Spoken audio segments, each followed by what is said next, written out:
안녕하세요. 책 읽는 뮤즈입니다. 오늘 소개할 책은 너무나 좋은 책인데요. 여러분들에게 적극 권장하고 싶은 그런 책입니다. 딸에게 보내는 심리학 편지. 엄마가 딸에게 미처 하지 못한 이야기를 꼭 해야 될 이야기가 이 책에 가득 담겨 있습니다.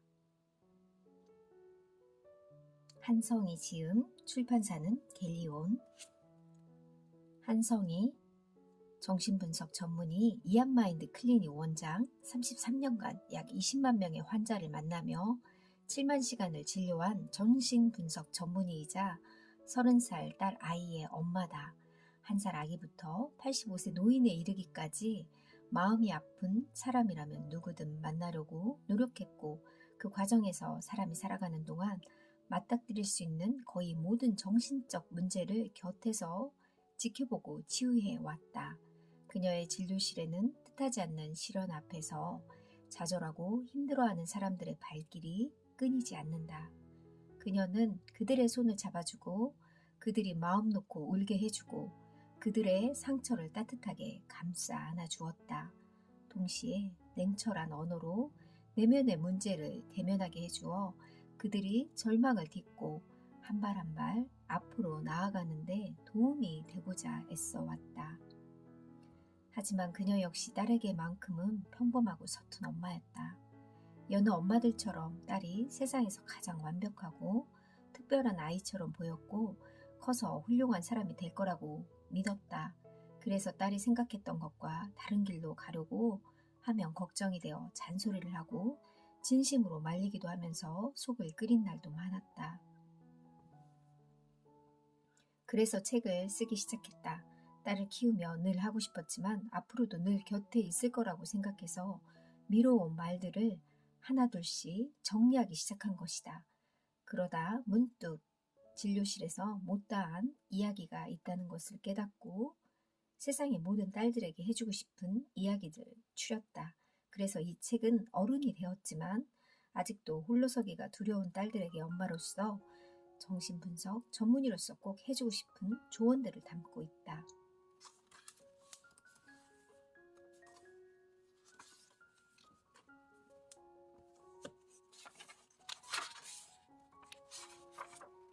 딸아, 사랑한다. 너는 누가 뭐래도 내게는 가장 소중한 사람이다. 그 말은 곧 내가 어떤 선택을 하건 그 결과가 어떻든 간에 상관없이 나는 너를 지지한다는 뜻이다. 그러니 어떤 어려움이 닥치더라도 그냥 재미있게 살았으면 좋겠다. 재미있게 사는 방법이 잘 안 떠오르고 자꾸만 화가 날 때는 이 책을 참고하렴. 실수투성이고 부족하지만 재미있게 살고자 했던 엄마의 인생을 보며 힘을 내거라, 우리 딸. 그리고 세상의 모든 딸들아, 파이팅이다. 늘 너를 아끼고 지지하는 엄마가. 차례 1. 30년 동안 미처 하지 못했던 그러나 꼭 해주고 싶은 이야기들. 2. 딸아, 모든 것들을 다 잘하려고 애쓰지 마라. 3. 지금 불안하다면 인생을 잘 살고 있다는 증거다. 4. 딸아, 무엇을 하든 그냥 재미있게 살아라.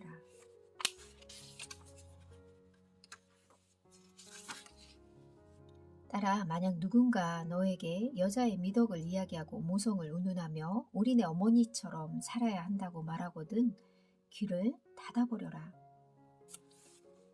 다 잘할 수 없다고 잘라 말해라. 만약 상대방이 참 못됐다고 말하면 칭찬으로 들어라. 그래야 많은 역할을 하면서도 중심을 잃지 않을 수 있으며 너 자신을 지킬 수 있다. 건강한 자기의 건강한 나르시시즘을 가진 사람은 자신이 완벽할 필요가 없다는 사실을 잘 알고 있다.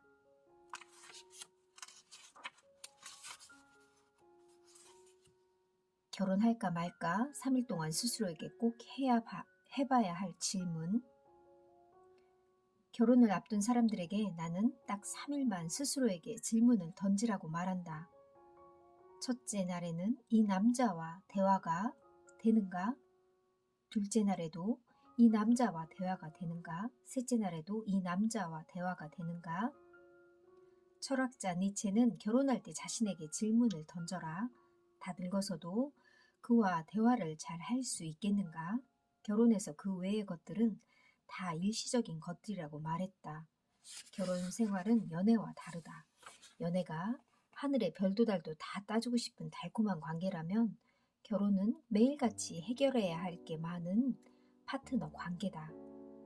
결혼하는 순간 시댁과 처가 문제, 자녀 계획, 교육 문제, 돈 관리, 가사 분담, 운주 습관, 하다못해 양말을 벗어놓은 요령과 변기 사용 후 물을 내리지 않는 습관까지 연인 관계에선 생각지도 못했던 일상의 수많은 문제에 직면하기 때문이다.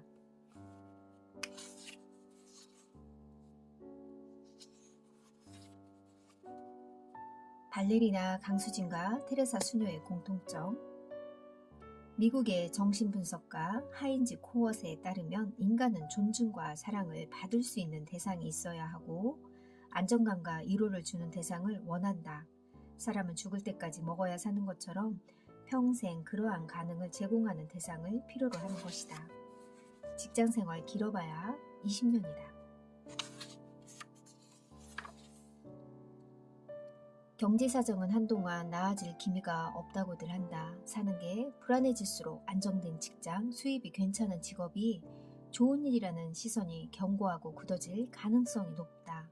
하지만 그럴수록 한 발자국 떨어져 생각해 보아라. 직장 생활은 생각보다 짧고 인생은 훨씬 길다. 이를 단순한 돈벌이나 남들에게 보여주기 위한 계급장처럼 여기는 사람들에겐 일이란 해야 할 의무에 지나지 않지만 이를 무엇과도 바꿀 수 없는 나를 나답게 만들어주는 자기 대상으로 삼는다면 오래도록 너에게 든든한 존재감과 성취를 가져다 줄 것이다. 그것만큼 인생에서도 든든한 것도 없을 것이다.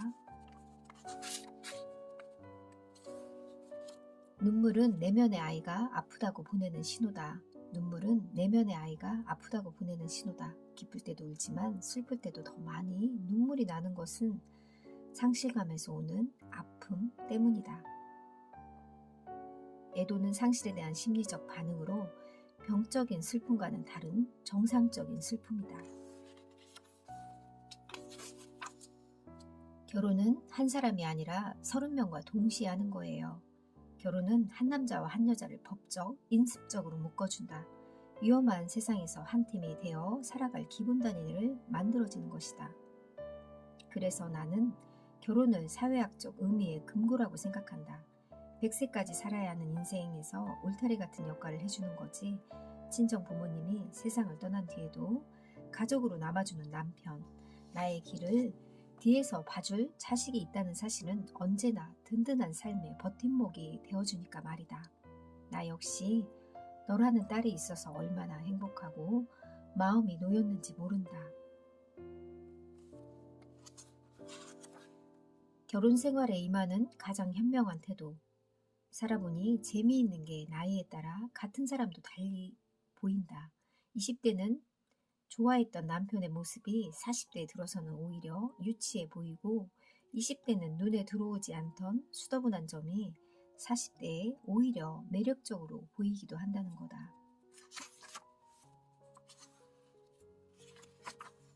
내 안에 있는 회복 탄력성을 믿어라. 회복 탄력성이란 인생의 고난을 도약의 발판으로 삼는 힘이다. 실패를 성공의 원동력으로 삼는 힘이다. 고무공을 힘차게 내려치면 바닥에 부딪혀 원래 있던 자리보다 더 높이 튀어오른다. 회복 탄력성은 바로 이런 고무공과 같다. 역경에 부딪혔을 때 절망의 나락으로 떨어지지 않고 오히려 성장하게 만드는 것이다.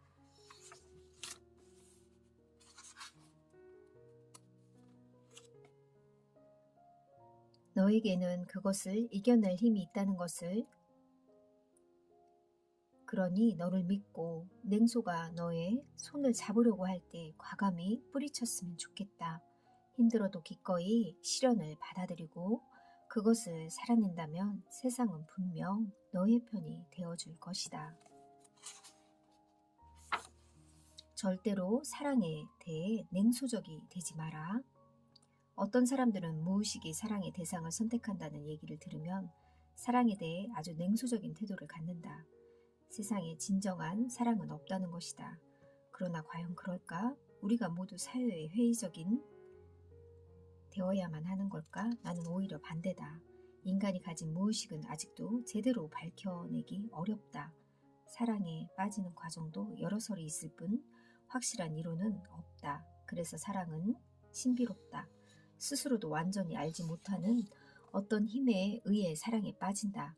그 무수한 사람들 가운데 오직 당신만을 사랑하게 된 것이 비록 어린 시절 경험 때문이라고 해도 어떠한가.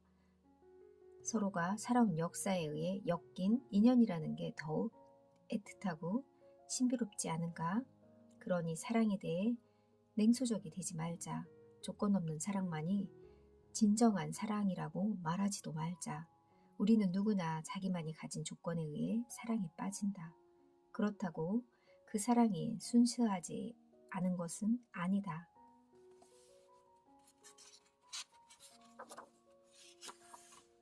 시기심이 생기는 건 당연한 일이다. 시기심은 내가 갖고 싶은 걸 다른 사람이 가지고 있을 때 그 사람을 미워하게 만든다.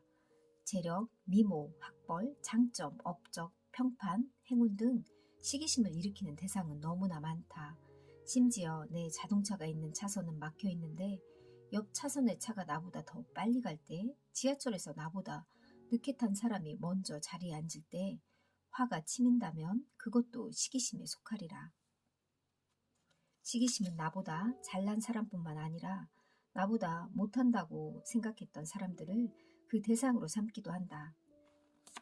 나보다 여러 면에서 못했던 친구가 점점 간격을 좁혀올 때 불쾌해지는 감정이 생기는데 이를 간격, 시기심이라고 한다. 가장 큰 문제는 시기심에 휩싸인 사람들이 자신의 질투를 인정하지 않은 데 있다. 예의가 없어서, 건방져서, 실력이 없어서 그 사람을 미워하는 이유를 여러 가지 대면서 끝내 부럽기 때문에 속마음을 꼭꼭 감춘다. 그래서 시기심이든 사실 때문에 괴로워하기보다는 그것을 이해하고 좋은 방향으로 이용하려는 지혜가 필요하다. 시기심도 버릇이다. 이 버릇을 고치려면 자신의 행복과 즐거움에 집중하는 습관을 들여야 한다. 궁극적으로 보자면 누구든 행복해지기 위해 사는 것이고 행복하면 타인을 더 이상 부러워하거나 시기할 일도 없을 테니까 말이다. 그러니 따라 내가 즐겁고 내가 행복해지는 일을 더 많이 하렴. 그러면 시기심이 더 이상 너를 괴롭히지 않을 것이다. 혼자 있는 시간을 가지면 인생의 많은 문제가 해결된다. 가끔은 삐삐처럼 살아보라. 혼자 사는 즐거움의 저자 사라 벤 브랜스낙은 미국 주요 일간지를 거치며 25년간 활발하게 활동한 기자였다. 그러던 어느 날 홀로 산책을 하다가 불현듯 정말 하고 싶은 일을 하겠다는 결심을 한 뒤 모든 사회적 성취를 뒤로하고 전업 작가가 되었다. 그녀는 인생은 결국 혼자 떠나는 여행이라며 자신을 돌보는 일에 소홀한 사람들을 향해 이렇게 말한다. 당신은 현재 누군가의 자녀이거나 누군가의 부모일 것이다. 누군가의 배우자이거나 누군가의 형제 자매일 것이다. 이 모든 혈연 관계에서 자유로운 독신이라 할지라도 당신은 여전히 사회의 관계 속에서 누군가의 상사이거나 부하이고 누군가의 선배이자 후배다. 당신의 인생에 관여하는 관계는 수없이 많다. 당신은 문득문득 외롭고 쓸쓸하다. 왜일까? 오직 당신만을 위해 살아도 짧은 인생이거늘 당신은 오늘도 어제도 내일도 당신 삶 앞에 주렁주렁 달려있는 누군가를 위해 당신의 인생을 밀어놓고 있기 때문이다. 혼자 있는 시간을 되도록 많이 가지고 그 시간을 잘 보내는 법을 익혀두어라. 독일의 시인 릴케는 말테의 수기에서 고독한 사람을 내버려 둬라. 그는 지금 신을 만나고 있다라고 말했다. 고독이란 자신과 대화하는 시간이며 자신의 의미를 음미하는 시간이다. 그러므로 혼자 있는 시간을 가지면 인생의 많은 문제가 해결되게 마련이다. 더 이상 스스로를 들볶지 마라. 심리학자 에이브러햄 메슬로는 마음속 지옥을 피하려고 하면 마음속 천국도 멀어진다고 말했다. 부모에 대한 분노와 죄책감을 피하려고 하다가 아무런 기쁨도 행복도 느낄 수 없는 그저 책임만 가득한 삶을 살게 되었다. 데이비드 그리피스가 지은 힘과 용기의 차이라는 시를 선물했다. 자신을 방어하기 위해서는 힘이, 방어 자세를 버리기 위해서는 용기가, 다른 사람의 고통을 느끼기 위해서는 힘이, 자신의 고통과 마주하기 위해서는 용기가 필요하다. 자신의 감정을 숨기기 위해서는 힘이, 그것을 표현하기 위해서는 용기가 필요하다. 세상이 너를 함부로 대하도록 허락하지 마라. 어쩌면 거절당한 상대방이 서운해하거나 뒤에서 욕을 할 수도 있을 것이다. 그럴 때면 소설가 김훈의 말을 기억하렴. 사람들이 작당해서 나를 욕할 때도 나는 이렇게 생각했어요. 내 놈들이 나를 욕한다고 해서 내가 훼손되는 게 아니고 니들이 나를 칭찬한다고 해서 내가 거룩해지는 것도 아닐 거다. 그러니까 니들 마음대로 해봐라. 니들에 의해서 훼손되거나 거룩해지는 일 없이 나는 나의 삶을 살피겠다. 나는 이 이야기를 들을 때면 속이 다 시원해졌다. 따라 김훈처럼 세상이 너를 함부로 대하도록 허락하지 마라. 진정한 이기주의자란 자신의 길을 갈 뿐 남에게 피해를 주지 않는 법이다. 그러니 사람들로부터 부당한 대우를 받으면 그에 당당히 맞서라. 그래야 세상이 너를 만만히 보고 함부로 대하지 않을 것이다. 내가 스스로를 아끼지 않으면 어느 누구도 너를 존중해 주지 않는다는 사실만큼은 잊지 않았으면 좋겠다. 참으로 중요한 메시지인 것 같습니다.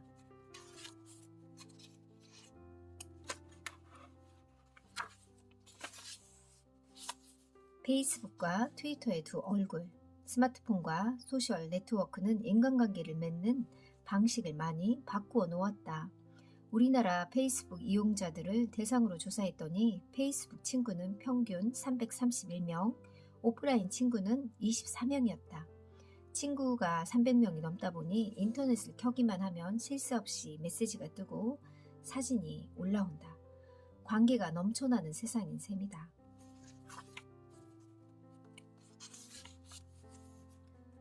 따라 너를 지지해주는 사람들을 떠올려 보아라. 그들과 달콤하고 좋은 추억만 나눠 갖지는 않았을 것이다. 오히려 아프고 힘든 순간을 서로 잘 이겨낸 뒤 더 끈끈하고 돈독한 관계로 발전했을 것이다. 그런데 온라인 공간은 관계에 필요한 내성을 떨어뜨려 역기능을 한다. 당장 좋은 댓글이라고 달리고 팔로워가 늘면 관심을 받고 있다는 생각에 기쁘지만 거꾸로 조금만 부정적인 의견이 올라와 큰 상처를 입게 된다. 그러다 보면 좋지만 공허한 말이 쌓여 채워지지 않는 고독감을 남기고야 만다. 페이스북이나 트위터에서 외로움을 달래려 하지 마라. 자연을 떠나서 인간이 살 수 없듯 관계도 서로의 촉감을 떠나서는 깊어질 수 없다. 정말 친밀한 관계를 맺고 싶다면 그냥 있는 그대로의 나를 보여주고 때론 단점도 드러낼 수 있어야 한다. 내가 온라인에서 감추고 싶은 모습이 있듯이 다른 사람도 같은 이유로 외로워하고 있음을 잊지 마라. 그러니까 스마트폰을 꺼내 담벼락을 훑기 전에 그들에게 직접 전화를 걸어보면 어떨까? 밥은, 건강은, 무슨 일은 없고 어쩌면 우리가 가장 듣고 싶은 말은 항상 온라인 세상에서만 주고받느라 육성으로 들어본 적 없는 서로의 안부인지도 모르겠다.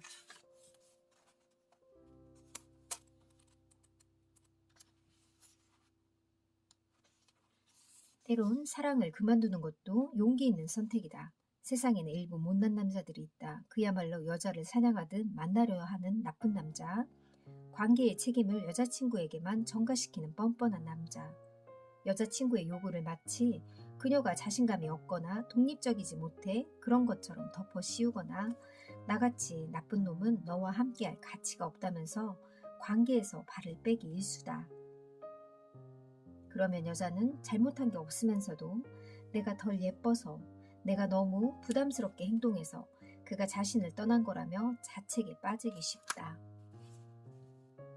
딸아, 내가 너에게 못이 박히도록 했던 말을 기억하지? 내게 반하지 않는 남자는 만나지 말라고 했었지. 나중에는 내가 또 그 말을 하려고 들면 엄마 이제 그만이라고 했었다. 그 말이 내가 좋아하는 것보다 더 많이 그가 너를 좋아해야 한다는 의미는 아니었다. 그냥 너의 있는 그대로의 모습을 사랑해주는 남자를 만나라는 말이었다. 왜냐하면 사랑에서 가장 중요한 것 중 하나가 그대로의 자기 모습을 보여주는 것이기 때문이다. 사랑하는 만큼 표현하고 바라는 것을 솔직히 얘기하고 때론 감추고 싶은 모습까지 나눌 수 있어야 사랑의 지평이 펼쳐진다. 사랑이라는 건 각자 다른 인생을 살아온 두 사람이 만나 서로의 면면들을 일깨우면서 새로운 세상을 경험하는 것이다. 그러려면 연애 비법 같은 것으로 자신을 감추어선 안 된다. 사랑을 주는 것만큼이나 받는데도 용기가 필요하다.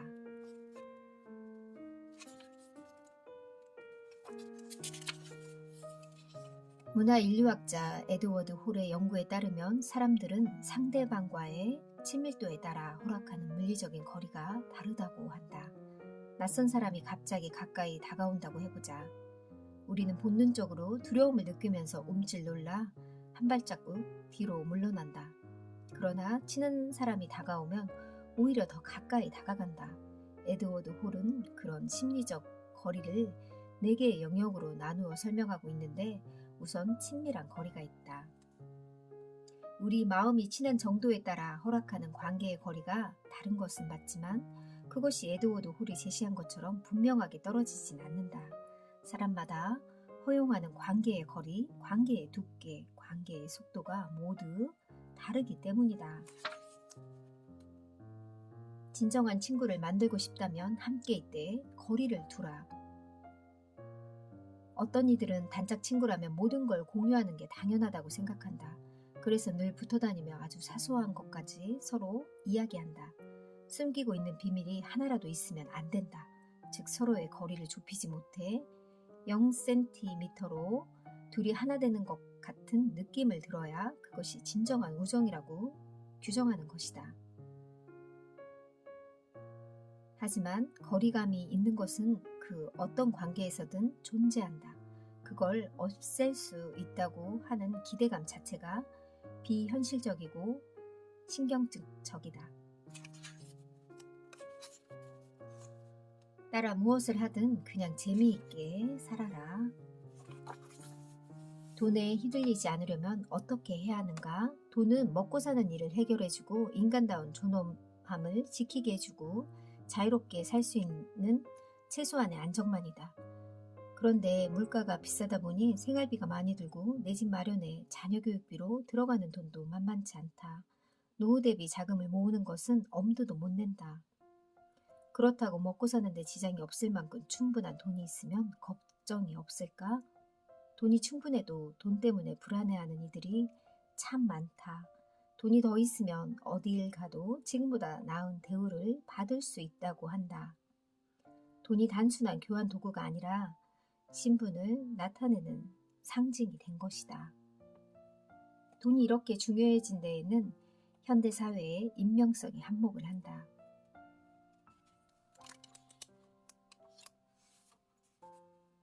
사랑은 반드시 누려야 할 인생 최고의 기쁨이다.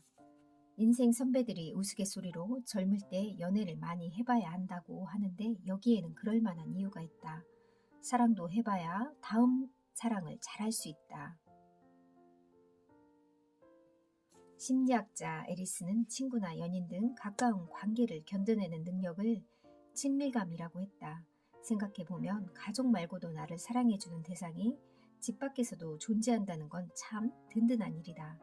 자신도 누군가에게 그런 대상이 되어주는 일, 어쩌면 이것은 우리 모두가 실현해야 할 과제이자 의무라는 생각이 든다. 마지막으로 언제든 노력하지 않으면 사랑은 한순간에 깨질 수 있다는 사실을 기억하렴. 서로의 삶을 나누며 따뜻함과 편안함 속에 살아가는 것, 서로의 존재를 진실로 감사하게 생각하는 것. 그것은 사랑하는 사람들이 누릴 수 있는 최고의 행복이지만 그저 결혼해서 같이 산다고 얻어지는 건 아니란다. 평생 서로 노력해야 한다. 그러니 딸아, 후회 없이 사랑하거라. 딸아, 모든 것을 다 잘 하려고 애쓰지 마라. 지금 불안하다면 인생을 잘 살고 있다는 증거다. 일, 연애, 결혼, 인간관계 뭐 하나 마음대로 되지 않는 세상 속에서 자꾸만 화가 나는 이 세상 모든 딸들을 위한 심리학. 늘 해주고 싶었지만 너무 가까이에 있었기에 못했던 말들, 앞으로도 늘 곁에 있을 것 같아 미루어온 말들이 이 책에 가득 담겨 있고요. 이 책은 다시 리커버되어 다시 나왔더라고요. 한 번쯤 30대나 40대, 20대도 좋고요. 결혼을 앞둔 사람이 읽으면 참으로 좋을 것 같습니다. 이 책을 검색해보니 30대가 가장 많이 읽었더라고요. 이 책을 딸에게 선물해주는 것도 정말 좋을 것 같아요. 저희 딸도 꼭 읽었으면 합니다. 감사합니다.